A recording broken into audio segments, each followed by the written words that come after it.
sales is the most lucrative skill in the world, period.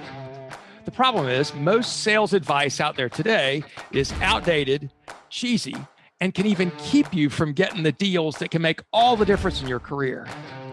This is the No BS Sales School, a podcast for entrepreneurs and salespeople who want to master the skill of selling without all the BS. Welcome to the No BS Sales School podcast. I'm your host, Walker McKay. Got a couple more episodes left in my teaching series. This is episode, I think, number 8. We have talked so far about the mindsets for sales that are necessary. We talked about how your mindsets for sales, talked about how your prospects are probably screwing you. We've talked about how to plan for a sales call. We've talked about managing expectations. We have talked about understanding your prospect situation and the questions that you can ask to understand better. And then last time we talked about pain, which is the reason that people make changes, the reason people buy. So today, what we're going to talk about is the whole process of disqualification. Now, a lot of people think about, how do I qualify somebody? Is somebody qualified? Is somebody qualified? Well, just because somebody is technically qualified doesn't necessarily mean that you need to give them a proposal. Because qualified to a lot of people means, do they have money, right? And could they buy what I have? And will they take my call?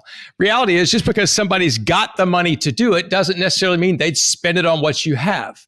It doesn't mean that they're ready to make a change, right? So what I want us to think about, it doesn't mean that they have the right idea about money or what they expect, or even when that they're going to make a decision. We got to know all that stuff ahead of time to see if they're qualified to receive our information, to receive our proposal, quote, pricing, whatever else.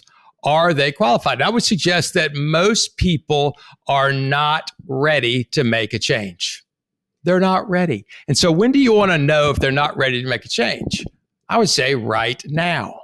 How much information do you need to give them if you find out they're not ready to make a change? I would say not very much. And them being qualified or ready has very little to do with you and everything to do with them. So there are 3 parts for somebody to be qualified to receive your information: pricing, proposal, that kind of stuff.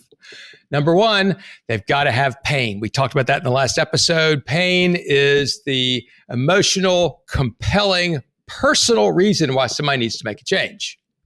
Right? There are kind of 3 parts to that. You begin with a problem. Do they have a problem first? We ask questions to establish, is there a problem? Number 2, what are the consequences of that problem? And then number 3, what are the personal impacts? Right? So maybe the problem is we got high turnover, right? The consequences of that are our HR team is working overtime to try and find the right people. We've got high ramp-up costs. Right? It's costing us a ton for this. Problem, consequences. All right. So that matters. That's still not pain, though. Pain is the personal impact of that, which is, and this is costing me a fortune, and I may lose my job. I may lose the company. How does it impact them personally? That's what we got to hang in there for. If there are no personal impacts, then chances are they're not going to make a change, especially if it's one that has any risk. So people are more comfortable staying where they are. If there is no pain, then chances are the only reason they would switch is because your product is significantly cheaper. Here's the thing. Everybody's got a little bit of pain. Are you good enough to hang in there and find it? Because otherwise, all you'll be dealing with is a price shopper. So no pain, no personal impacts, no sale. Then we move to the second part where we see, do they have a budget, right? Do they have a budget? Now, if we've done a good job in our pain process, what we would have discovered is what that problem is costing them. What it's costing them. And that can be in money. It can be in time. It can be in resources. It can be in emotion, frustration, that kind of stuff. Those are also costs. But we've got to have that stuff so that we can give a context to what our service costs. So for example, somebody says this costs us, $100,000. So why is that valuable information? Because that gives us an idea of does it make sense to offer a $200,000 solution to a $100,000 problem? Reality is sometimes yes, sometimes no. But you need to, not only do you need to know that, but they need to know what the thing is costing them so that they can make a decision where they can find them. Do they have the money? Where can they find it? That kind of stuff. So the basic, the budget thing is pretty simple. It's you ask a question, do you have a budget to fix your $100,000 problem? And they can answer one of three ways. Yes, I have a budget. Or no, I don't have a budget. Or yes, but. If they say, yes, I have a budget, you say, how much is it? If they say, no, I don't have a budget, what does that mean? It could mean a number of things. It could mean I don't have any money.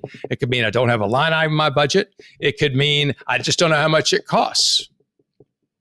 So what I would say, I want to answer the question literally. So if somebody says, or answer their comment literally, if somebody says, no, I don't have a budget, then my comment's going to be, so how would we proceed? How would we proceed? The reality there is, right? Then they'll say, oh, well, I've got the money. I just didn't know how much it would cost. Or I don't have a line item budget. I'm just trying to figure that stuff out. You just need to get to the truth. Don't assume anything. Just take it to the literal. So how would we proceed? If they say, well, I don't know, we got no money, then you could say, okay, great. Doesn't sound like it's the right time. You can use bracketing. You don't want to give your number too early. I don't believe in giving somebody a full number till you know the full problem. At that point, you might use some kind of brackets, right? Where we say it could be, at this point, it could be anywhere from $5,000 to $30,000. I don't really know. You have a wide range. It's okay. If you think it's going to cost $5,000, then use that as your bottom number. If you think it's going to cost $10,000, use your bottom number. It could be anywhere from $10,000 to $25,000. If you think it's going to be $25,000, say it could be anywhere from $25,000 to $50,000. Why would you do that? Because if you say, if you think it's going to be 10, and you say it's anywhere from 5 to 10, and then you come in at 10, it means you stuck them. But if you think it's going to be 10, you say anywhere from 10 to 25, for some reason, that sounds like a better deal, right? When it only comes in at 10. People are funny. Learn their budget before you give your price. You have to know what they're ready, willing, and able to spend, where that money would come from before you give your price. Your biggest fear might be, gosh, I'm going to give, if I tell somebody we can fix it for $1,000, they're thinking $100,000, they're going to think my solution isn't worth a shit. If I tell them $100,000, they're thinking $1,000, then I'm going to get blown up. Learn what their budget is, figure out how much it's costing them first, and then say, based upon that, what do you think it makes sense to spend? And you can give around, you can say, look, usually you might spend somewhere between 5 and 15% of that amount of problem to fix a problem like that. You can give them a range, right? So figure out what their budget is to spend. If they don't have enough budget or it's not the right time or not the right whatever, then you can say, look, doesn't sound like it's the right time. Remember, you're going to be skeptical. This whole selling process, you need to be skeptical that your prospect is ready for you. You're never rude. You're just skeptical that they're going to be ready for you. So the last piece is decision, which a lot of people try and take the shortcut. Are you the decision maker? Which is a really shitty question. Because maybe you're talking to the CEO and maybe they are the decision maker, but oftentimes they're going to bring somebody else in. And maybe the CEO doesn't deal with insurance that much. Maybe he wants to bring the CFO in. Maybe he wants to talk to his attorney.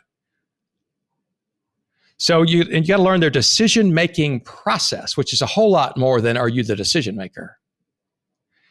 In my mind, it comes down to about 5 questions. Number 1, when were you hoping to make a decision? Or when were you hoping to fix the problem? Number 2 is why then? I'm going to ask why then, because maybe we can find some more pain there, right? And if they say, oh, we're going to make the decision in 2 years. Why? Because we don't have any money till then. Well, you don't need to give them a price now. When were you hoping to make a decision? Why then? Then who else besides you needs to be involved? Who else besides you needs to be involved, right? This allows them to say, well, gosh, I have my attorney involved and need to bring my CFO in or need to bring the people who are going to be responsible for this in. You need to know that now, because what you don't want to have happen is you give all your information. They go, okay, great. I need to go check with whomever else. Because at that point, you've got somebody else going to sell your shit to another person. You know how hard it is to sell what you sell. You can't leave it to a non-professional to do that. You want them in the meeting. When were you hoping to make a decision? Why then? Who else besides you needs to be involved? What would you need to, and then what would you need to see or hear from me? What do you think y'all are going to want to see or hear from me to be able to make a decision? Here's the thing. We believe that other people in the world are either like us or should be like us. And so if you're somebody that needs a ton of information before you make a decision, if you've got to check every box, dot every I, then you're going to think everybody needs that much information. If somebody gives me a freaking 400 slide presentation or makes me go through every page of their freaking contract, if I'm the prospect, I'm going to freaking shoot myself and maybe them. What do you need to see or maybe somebody needs to see or hear one or two things. That's all you need to show them. Just show them what they need to see or hear or understand to be able to make the yes or no decision we've already asked them to make. And then the last decision question is, who else besides us are you talking to? If you've got competitors, when do you want to know that? I want to know right damn now. Who else are you talking to? All this stuff you gather, by the way, at this point in our sales process, don't take me too literally, but how much information have we given about our stuff? Not so much. Our job is to gather information at any given point, say, look, I don't think it's okay, but I don't think we're here at the right time. I don't think it makes sense for you to make a move now. I think everything seems to be fine. If they don't need pain, shoot, why would you change? Why would you spend a penny? If everything else sounds fine. If they got no budget, say, look, sounds like we're catching the wrong time. If they're going to make a decision in 6 months or 2 years, or they're going to put it out to, for 19 other companies to bid on, you might say, I appreciate that, but I don't think we're going to be the right fit. You get to choose. Not everybody deserves a proposal from you. Be skeptical they're ready and hold on to your proposals. Don't just give that shit away because it will be used against you time and time again if they're not ready to buy. Remember, we're going to show them the proposal when they're committed to tell us yes or no, and we'll go there next. If you have not yet done a review for this podcast, please, that would suit me so great. It'd be awesome if you would do a review. Write a review on Apple Podcasts. Write a couple of words, what you think about this. We have all of a sudden, we've got more and more reviews. As soon as we get over 100, we get a whole lot more visibility to other people. I can also get better guests on this show, so you won't have to listen to me all the time. So please, if you can write a review, take a picture of it, email the picture to me of your review to let me know you've done it. I'll call you and I'll give you a present. I'll give you a gift that you'll like. So please do that. I appreciate you very much. No BS Sales Team, share this with somebody else that needs to hear it. Have a great day. Thanks for listening to No BS Sales School podcast. If you haven't already, please take 1 minute to write a quick review for the show. It really does make a huge difference. Also, subscribe to the show and please forward this episode to somebody else who needs to hear it. As a bonus for listening, I'm going to give you access to a free mini course, 7 expensive sales mistakes you're making and what you can do about it. Go to www.7salesmistakes.com and get access to the free mini course. That's the number 7salesmistakes.com. Thanks again for listening to the No BS Sales School podcast.